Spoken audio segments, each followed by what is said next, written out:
एक बार की बात है, एक गुरु अपने सभी शिष्यों के साथ नदी किनारे नहाने के लिए गए। सुबह सुबह का वक्त था। गुरुजी नदी के किनारे पर जाकर के बैठ गए। अब गुरुजी को बैठा देख सभी शिष्यों को लगा कि उन्हें भी अपने गुरु के अनुसार कुछ देर के लिए बैठ जाना चाहिए। गुरुजी बस निरंतर नदी को ही देखते रहे और सभी शिष्य ये देखकर थोड़े से हैरान और परेशान होने लगे। सुबह से शाम हो गई पर गुरुजी नदी में उतरे ही नहीं, बस नदी को ही देखे जा रहे थे। सभी शिष्य इस दृश्य को देखकर बड़े व्याकुल हो गए, पर गुरुजी के सामने कौन बोले, ये सोचकर सभी चुप बैठे रहे। लेकिन एक शिष्य के सब्र का बांध टूट गया। उसने बड़े ही प्रेम से गुरुजी से पूछ ही लिया, गुरुजी, हम नदी में कब उतरेंगे? आप किसका इंतजार कर रहे हैं? तब गुरुजी ने उसकी ओर देखा और कहा, जब इस नदी का बहाव बंद हो जाएगा तब हम इस नदी में उतरेंगे। सभी शिष्य उनका ये जवाब सुनकर हैरान रह गए। वो एक दूसरे को देखने लगे। बात उनकी समझ में नहीं आ रही थी।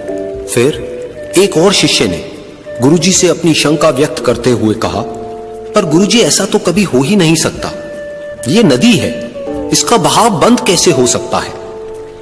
ये नामुमकिन है। फिर गुरुजी थोड़ा सा मुस्कुराए और बोले, यही है आज की शिक्षा। ये जिंदगी बिल्कुल इस बहती हुई नदी के जैसी है, जो कभी किसी के लिए नहीं रुकती, निरंतर बहती रहती है और आगे बढ़ती रहती है। अब मर्जी तुम्हारी है कि तुम नदी के साथ आगे बढ़ते हो या फिर एक ही जगह पर डर कर, हार कर, घबरा कर बैठे रहते हो।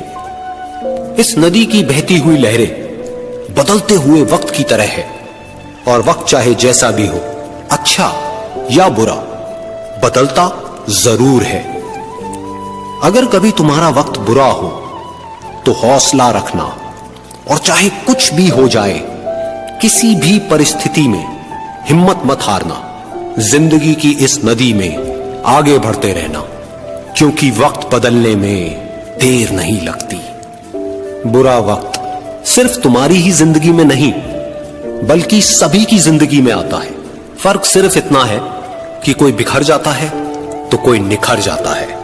जिसकी सोच सकारात्मक है और जिसमें सीखने का जज्बा है, वो बुरे से बुरे वक्त में भी अच्छाई को देखता है। ठीक वैसे ही जैसे कोई रात के अंधेरे में चमकते हुए तारों को देखता है।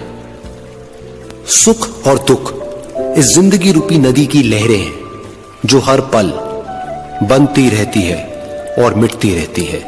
लेकिन तुम एक लहर नहीं हो, तुम इस नदी के जल की तरह